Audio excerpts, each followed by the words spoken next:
नमस्कार, मैं रवीश कुमार। अभी तक आप राष्ट्र के नाम संदेश सुना करते थे।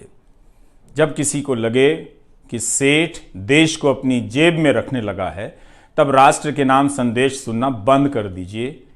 सेठ के नाम संदेश सुनाना शुरू कर दीजिए। आप चाहें तो अपने रेडियो चैनल पर सेठ की बात भी शुरू कर सकते हैं। संडे के दिन आज़ादी के आंदोलन के समय भारत के कई सेठों ने अपना बिजनेस दांव पर लगा दिया, इसलिए कि भारत आजाद हो और लोकतंत्र कायम हो। अब उसी आजाद भारत में कुछ सेठ ऐसे हैं जो लोकतंत्र और अभिव्यक्ति की आजादी को कुचलने के नए नए तरीकों में हिस्सेदार बनते जा रहे हैं। इसलिए सेठ के नाम संदेश जारी कर रहा हूं। कारोबार बहुत साफ है मेरी समझ में कि देश और समाज के लिए अत्यंत जरूरी है। दुनिया के अन्य देशों की तरह हमारे देश के सेठों ने भी समाज को बहुत कुछ दिया है, लेकिन हर सेठ को आप उसी एक चश्मे से नहीं देख सकते हैं। बहुत सारे सेठ होते हैं जो बहुत मेहनत करते हैं, अपना उत्पाद बनाते हैं, उस उत्पाद को लेकर दुनिया में विश्वास हासिल करते हैं, दूसरे अच्छे उत्पादों से प्रतिस्पर्धा करते हैं, पैसा कमाते हैं, समाज और देश को देते हैं। मगर दो चार सेठ ऐसे होते हैं जो राजनीति के बेहद खास होते हैं। उन्हें हर चीज का ही ठेका मिल जाता है, जंगल से लेकर बंदरगाह, आसमान से लेकर जमीन तक का। ऐसा लगता है कि बाकी किसी सेठ को बिजनेस करना नहीं आता है। ऐसे सेठ का सारा कारोबार आप देखेंगे कि सरकार की संपत्ति के आसपास घूमता है। इस तरह के सेठ का मूल्यांकन आपको अलग से करना चाहिए। सभी को सभी में मत मिलाइए। यह उन सेठों की तरह नहीं है जो गली नुक्कड़ पर गर्मी सर्दी बरसात में हड्डियां गलाते हैं और बिजनेस करते हैं। ऐसे ही दो चार सेठों के लिए यह सेठ के नाम संदेश है। इनका बिजनेस सरकार की गोद में बैठकर होता है, इसलिए इन्हें आप गोदी सेठ कह सकते हैं। जैसे गोदी मीडिया होता है, वैसे ही भारत में गोदी सेठ आ गए हैं। गोदी मीडिया में दो तरह के सेठ हैं, इसे ध्यान से समझिए। पहले प्रकार के वे सेठ हैं जो इस माध्यम में बहुत पहले से जमे हुए थे, लेकिन उन्हें गोदी मीडिया बनाया गया। वे गोदी मीडिया के जरिए अब धंधा कर रहे हैं। गोदी मीडिया क्या करता है? जनता से सच्चाई छिपाता है और दिन रात आपको हिंदू मुसलमान के बीच विवाद में उलझाकर रखता है या इसी तरह के दूसरे विवादों में फंसाए रखता है। तो गोदी मीडिया देश का पहला ऐसा बिजनेस है जिसमें हजारों लोग इस बात के लिए घर से निकलते हैं कि दफ्तर पहुंचकर खराब से खराब प्रोडक्ट बनाएंगे। ऐसा कहीं बिजनेस आपने देखा है? घटिया प्रोडक्ट बनाने के लिए लोग घरों से निकल रहे हैं, कम लागत में बना रहे हैं ताकि आप खुशी खुशी मुफ्त में आपको मिले और समझे कि आप ग्रहण कर रहे हैं। ये लोग घर से निकलते हैं कि हम पत्रकारिता करने जा रहे हैं, यही बताकर निकलते हैं, लेकिन पत्रकारिता के नाम पर दफ्तर पहुंचकर जहर फैलाने का काम करते हैं। केवल जहर ही नहीं, जनता तक दूसरी सूचनाएं ना पहुंचे, जनता की बात सरकार तक और जनता तक ना पहुंचे, इसके लिए गजब गजब का प्रपंच रचते हैं। लेकिन अब जनता कुछ कुछ समझने लगी है। समझ रही है जनता कि नफरती डिबेट से उसका भला नहीं हो रहा है। जिन बच्चों को डॉक्टर बनाने में ध्यान देना चाहिए, वे दंगाई बनाने के खेल में फंसाए जा रहे हैं। उसकी मानसिकता का प्रसार हो रहा है। तो कोई भी नहीं चाहेगा कि उसका बच्चा दंगाइयों की मानसिकता के साथ बड़ा हो। तो अब यहां से बदलाव का रास्ता खोजा जा रहा है। आपके लिए नहीं बदलना है, किसी और तरीके से बदलना है ताकि आपको झांसा दिया जा सके कि यह कोई दूसरा मीडिया है, उनसे अलग है। यह बात आपको समझनी है। गोदी मीडिया पार्ट 2 लॉन्च होने जा रहा है। एंकरों की जगहें बदली जा रही हैं। आप देखेंगे एक एंकर यहां से वहां जा रहा है, वहां से यहां आ रहा है। नए गोदी सेठ लाए जा रहे हैं। ये दूसरे वाले सेठ जो नए तरीके से गोदी मीडिया का काम करेंगे। आप सोचिए, अगर सेठ ही गोदी हो तो क्या उसका मीडिया गोदी मीडिया नहीं होगा? सोचिए, जिस सेठ का सारा काम सरकार से जुड़ा हो, कई तरह की सरकारों से जुड़ा हो, क्या वो सरकार से सवाल पूछ पाएगा? आप सोचिए। आपके लिए कौन पूछेगा, कौन बोलेगा? जब आपको लगेगा कि आपके लिए किसी को बोलना चाहिए, तब यह गोदी मीडिया पार्ट 2 क्या करेगा? विदेशों में भारत का नाम कैसे हो रहा है, डंका कैसे बज रहा है, इसकी कहानी बताकर आपको अपनी परेशानियों से दूर करेगा और उन्हें बंद कर देगा व्यापक जनता के बीच पहुंचने से। तो यह खेल होने जा रहा है। आपकी तनख्वाह 4 साल से नहीं बढ़ी है, बच्चों को पढ़ा नहीं पा रहे हैं, अच्छे कॉलेज नहीं हैं, और गोदी मीडिया इस पर बात नहीं करेगा। तो गोदी मीडिया पार्ट 2 में इसके लिए शरीफ एंकर लाए जाएंगे, जिनके बोलने का तरीका कुछ और हो, वो इसी सिस्टम के पार्ट हों, मगर वो जनता के बीच ज्यादा बदनाम अभी नहीं हुए हैं। तो ऐसे लोगों के हाथ में यह कमान सौंपी जाएगी और गोदी मीडिया पार्ट 2 लॉन्च होगा। इसलिए बताना चाहता हूं कि दुनिया में भारत की क्या स्थिति है, इसके नाम पर एक तरह से आपको चांद दिखाकर आपसे निवाला छीन लिया जाएगा। इसलिए गोदी मीडिया पार्ट 2 के खेल को ध्यान से आपको समझना है। इसमें आ रहे सेठों के धंधों पर नजर रखिए, उन धंधों को समझिए कि क्या है, कैसे मिला है और उन धंधों को लेकर किस तरह की बातें हुई हैं। ये जो गोदी सेठ हैं बाकी सेठों से बहुत अलग होते हैं। बाकी सेठ भी जानते हैं कि 2-4 गोदी सेठ हैं, उनकी ताकत बहुत बड़ी है, वो जो चाहें कर सकते हैं, हर चीज खरीद सकते हैं। उनसे बचकर या उनकी छोड़ी हुई जगहों पर अपना धंधा चुपचाप कर रहे हैं, बोल नहीं पाते हैं। पहले से अच्छा और सस्ता देने के नाम पर आपको ठगा जा रहा है। यह वीडियो लंबा होने जा रहा है, इसलिए गुजारिश है कि आप सुनने का तरीका अब बदल लीजिए, ठहर कर सुनिए और क्या कहा गया है उसे बार बार सोचिए, बार बार इस वीडियो को देखिए। तो इसी संदर्भ में आपको एक किस्सा बताना चाहता हूं। यह किस्सा है जर्मनी का। हिटलर को आइडिया आया कि 50 में से केवल एक ही जर्मन के पास कार है। तो वो आइडिया लेकर आता है कि सभी जर्मन के पास एक कार होनी चाहिए। आप खेल देखिए, किसी की जरूरत में कार शामिल नहीं है, मगर वो सपना बेचता है सबको कार के लिए, और सबको लगता है कि हां, हमारे पास कार नहीं थी, हम तो अभी तक गर्व कर ही नहीं पा रहे थे, जब कार आ जाएगी तब हम गर्व करेंगे। तो इस किस्से को आपको खास संदर्भ के लिए बताना चाहता हूं। इन दिनों आप देखेंगे कि कार की जगह मुफ्त में मोबाइल डेटा बांटा जाता है और कई चीजें बांटी जाती हैं, जिससे आपको फायदा भी होता है। लेकिन सोचिए कि एक सस्ती चीज देकर बाकी कितनी चीजें, बेशकीमती चीजें आपसे ली जा रही हैं। इसका हिसाब करेंगे तब आपको खेल समझ आने लगेगा।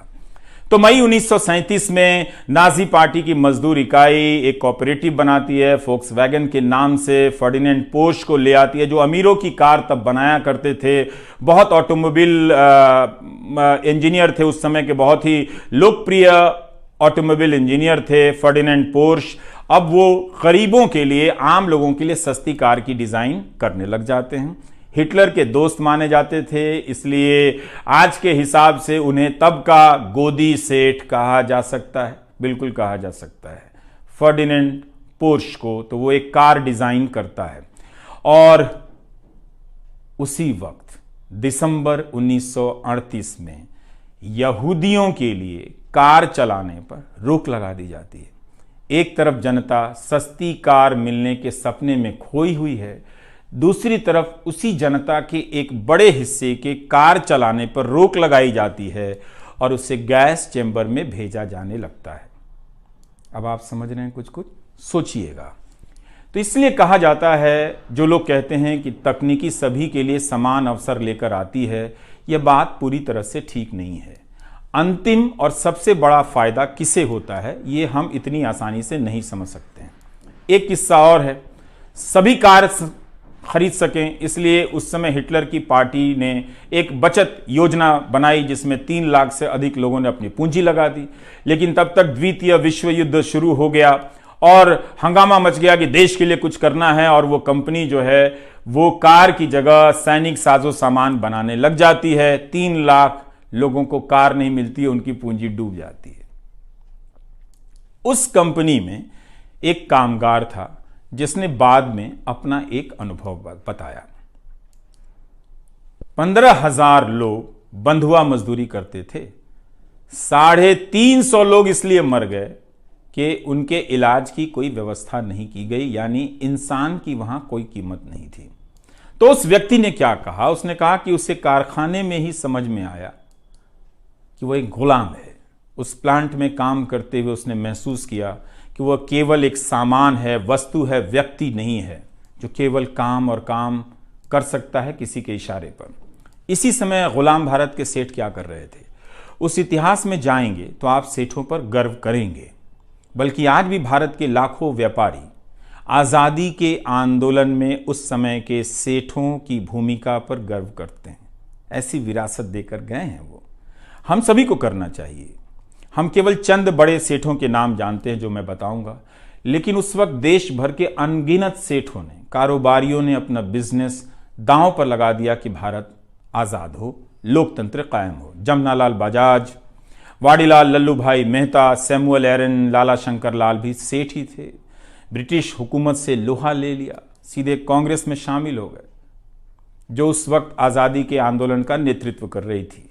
जीडी बिरला, अंबालाल साराभाई, वाईचंद, हीराचंद जैसे सेठ कांग्रेस में शामिल नहीं हुए, ऐसे भी लोग थे, मगर बाहर से आंदोलन का समर्थन करते रहे। इनमें से कोई भी सामान्य सेठ नहीं था।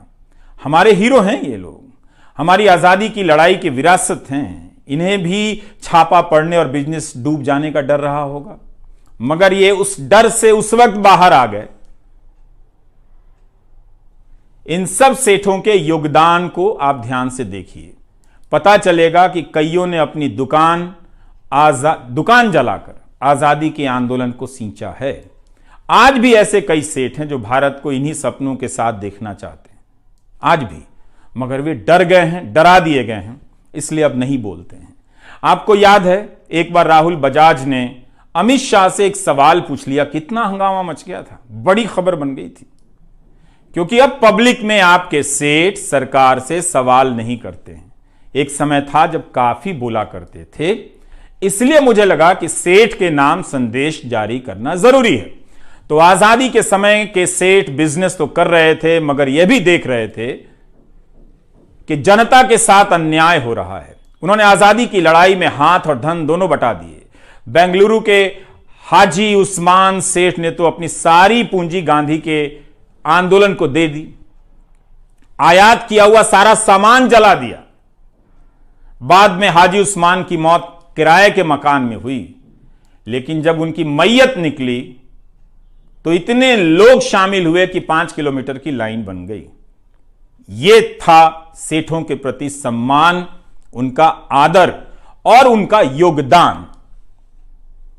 तो जिस समय हिटलर की जर्मनी में सेठ उसके साथ मिलकर अपनी ही जनता को जला रहे थे, भारत में, गांधी के भारत में सेठ अपना बिजनेस जलाकर लोगों के अंधेरे घरों में दिया जला रहे थे। है ना उनका शानदार इतिहास। मीडिया को सेठ ही चलाते हैं। हर दौर में सेठ, मीडिया और सरकार की भूमिका और रिश्ते बदलते हैं। हर समय नई नजर से इन तीनों को देखने की जरूरत है। जब सारा मीडिया 2-4 सेठों के हाथ में चला जाएगा, तब अभिव्यक्ति का मैदान छोटा हो जाएगा। कई लोग इस खेल की तुलना हर तरह के सेठ से करते हैं, मगर यह खेल इतना सरल नहीं है। पिछले 8 साल में कई नए मीडिया संस्थान आए, जैसे caravan, wire, news laundry, scroll, article 14। यह भी मीडिया का काम करते हैं। क्या गोदी सेठ इनकी मदद कर सकता है? इनमें निवेश कर सकता है? नहीं, क्योंकि ये सरकार से सवाल करते हैं, झूठ का पर्दाफाश करते हैं। इसलिए गोदी सेठ का निवेश केवल धंधे के उसूल की तरह किया जाने वाला निवेश नहीं है। आप बेहतर तरीके से जानते हैं कि गोदी सेठ क्यों गोदी सेठ है। आप ही बेहतर बता सकते हैं कि यह सेठ किसका है, मतलब खुद बना है या किसी का एजेंट है। गोदी सेठ के पास दौलत बहुत है, ताकत बहुत है, बहुत ताकत है, मगर याद रखना चाहिए सभी को, गोदी सेठ को भी, कि यह भारत है। इसकी महान जनता को कोई गोदी सेठ चवन्नी ना समझे। उसके स्वाभिमान से ना खेले, वरना वो अपनी जेब से केवल एक एक चवन्नी निकाल कर रख देगी तो दौलत का ऐसा पहाड़ बन जाएगा और उसके सामने सेठ की सारी दौलत चवन्नी हो जाएगी। महान भारत की महान जनता का सामर्थ्य दुनिया के किसी भी नंबर के 2 नंबरी सेठ से बड़ा है, किसी भी नंबर के 2 नंबरी सेठ से बड़ा है।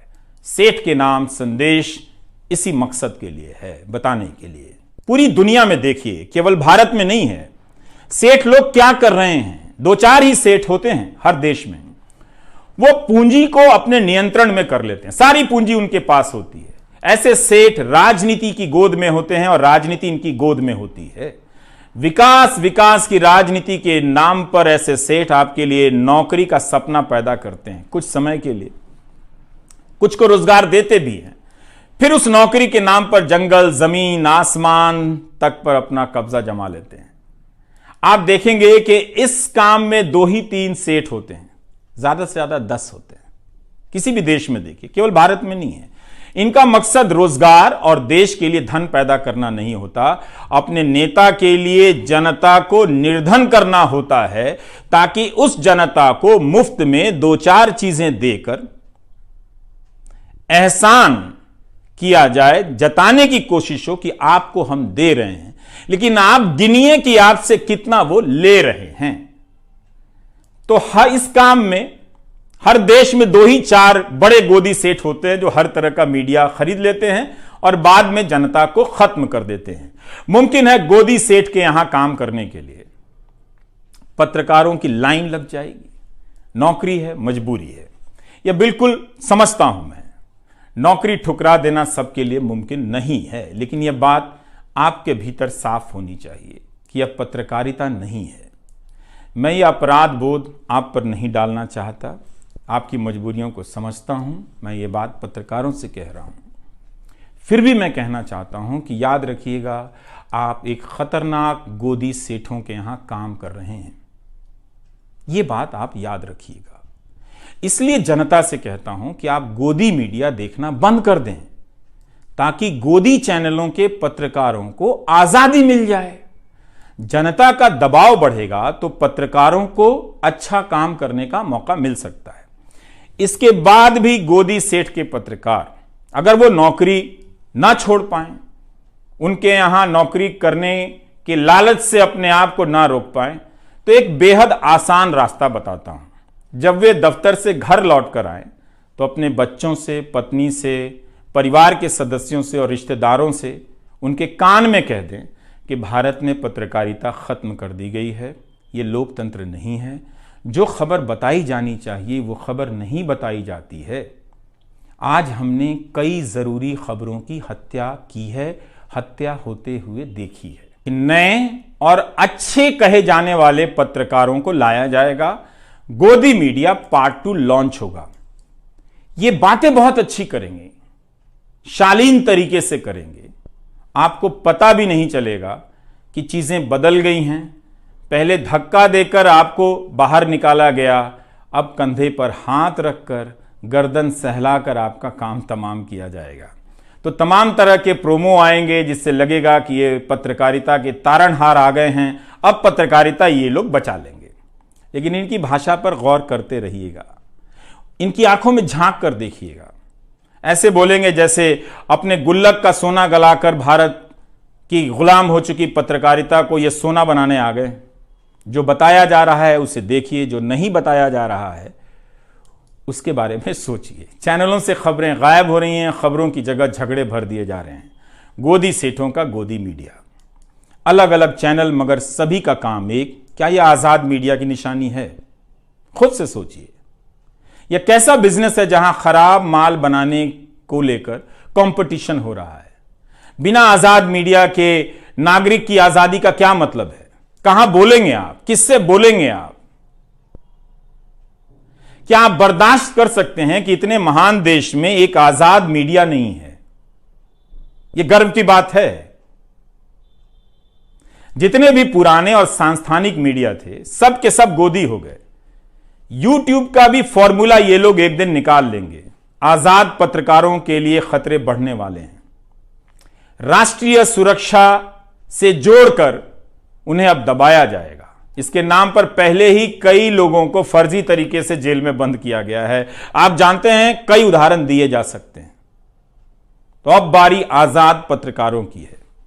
मगर आप जनता ने YouTube पर अजीत अंजुम, अभिसार से लेकर संजय शर्मा, पुण्य प्रसून वाजपेयी, श्याम सिंह मीरा, गिरधारी लाल, साक्षी जोशी, निखिल वागले, इन सभी के चैनलों को सब्सक्राइब किया है। इसका मतलब है आप इस खेल को समझ गए हैं, तभी आप आजाद पत्रकारों को अपना रहे हैं। आपने एक गजब का यह काम किया है, शानदार काम है आप दर्शकों का। कई नाम है जो यहां पर इस वक्त छूट रहे हैं, मगर उन सभी का साथ देकर आप लोगों ने इतिहास के इस मोड़ पर बेहद शानदार काम किया है। आपने गोदी मीडिया छोड़ दिया है। तो इस गोदी सेठ से आग्रह है कि वह उन सेठों की तरफ देखे जिन्होंने देश को आजाद कराने में अपनी भूमिका निभाई। ऐसा सेठ ना बने कि उन सेठों के बनाए लोकतंत्र को कुचलने का आरोप गोदी सेठ पर आ जाए, लग जाए। इसलिए हमें लगा कि आपके बीच आकर सेठ के नाम संदेश पढ़ना चाहिए। गोदी सेठ को बताना बहुत जरूरी है कि वो बिजनेस करे, खूब बिजनेस करे, मगर इस लोकतंत्र का बिजनेस ना करे, सूचनाओं का धंधा ना करे। ये याद रखे, गोदी सेठ अपनी दौलत से इस देश की शान को चमकाए, कोई हर्ज नहीं है, मगर उसकी शान से खिलवाड़ ना करे। जनता देख रही है। एक छोटा सा किस्सा और, आप बजट के समय फिक्की नाम की संस्था के बारे में सुनते होंगे। यह उद्योगों की बहुत बड़ी संस्था है। इसका गठन 1927 में हुआ था। जीडी बिरला और पुरुषोत्तम दास ठाकुरदास ने किया। मकसद था कि जो भारतीय व्यापारी हैं उनके हितों की बात अंग्रेजों की सरकार से की जाए। पर देखिए इस बात को कि कैसे वो अपनी बात करने गए थे अंग्रेजों से, लेकिन समझने लगे देश की बात। जैसे जैसे वे अंग्रेजों के करीब गए, बात करने लगे, उन्हें दिखने लगा कि कैसे अंग्रेजों ने भारत की संपत्ति को लूट लिया है, कैसी कैसी नीतियां बनाई हैं। इन नीतियों की वजह से भारत के कारोबारी पनप नहीं पा रहे हैं। फिक्की से जुड़े बिजनेसमैन समझ गए कि उन्हें राजनीतिक कदम उठाने पड़ेंगे। 1928 में पुरुषोत्तम दास ने कहा कि हम अब और राजनीति से अलग नहीं रह सकते हैं, हमें आजादी की लड़ाई का हिस्सा होना पड़ेगा। यह हमारे व्यापारी वर्ग का शानदार इतिहास है। एक छोटा सा किस्सा और, 1937 में कांग्रेस ने कई प्रांतों में सरकार बनाई। इसी से जुड़ा जीडी बिरला का एक प्रसंग है। तब जीडी बिरला ने अंग्रेजी हुकूमत के अधिकारियों से कहा था कि कांग्रेस केवल संविधान के हिसाब से काम करने नहीं आ रही है, बल्कि आजादी के लक्ष्य को आगे बढ़ाने के लिए सरकार में आ रही है। अगर सरकार संवैधानिक सुधार नहीं करती है तो भारत सीधी कार्रवाई के लिए मजबूर हो जाएगा, यानी आजादी के आंदोलन के लिए। इसका मतलब तो यही था कि जनता अहिंसक रूप से सरकार की बात मानने से इनकार कर देगी, सिविल नाफरमानी कर देगी। यह हमारा इतिहास है। वक्त फिल्म में एक चिनॉय सेठ हुआ करता था, लेकिन अब वो गोदी सेठ में बदल गया है। इसलिए आज का वीडियो बनाना पड़ा, बताने के लिए कि गोदी सेठ भारत की जनता को चवन्नी ना समझे। मीडिया और पत्रकार बिक सकते हैं, लेकिन जनता को कोई नहीं खरीद सकता। क्या दिन थे जब हमारे सेठ अंग्रेजी हुकूमत पर दबाव डालते थे कि जनता का दमन मत कीजिए, कांग्रेस और प्रेस से बैन हटा दीजिए, मगर अपने बिजनेस को इसके लिए उन्होंने खतरे में डाल दिया। मगर आज हम कहाँ पहुँच रहे हैं, यही याद दिलाने के लिए था सेठ के नाम संदेश। गोदी चैनल देखना बंद कर दीजिए। बिना मेहनत के, बिना समय लगाए, बिना किसी खर्चे के आप अपने प्यारे देश के लिए इससे ज़्यादा कुछ नहीं कर सकते, इससे बेहतर कुछ नहीं कर सकते। नमस्कार।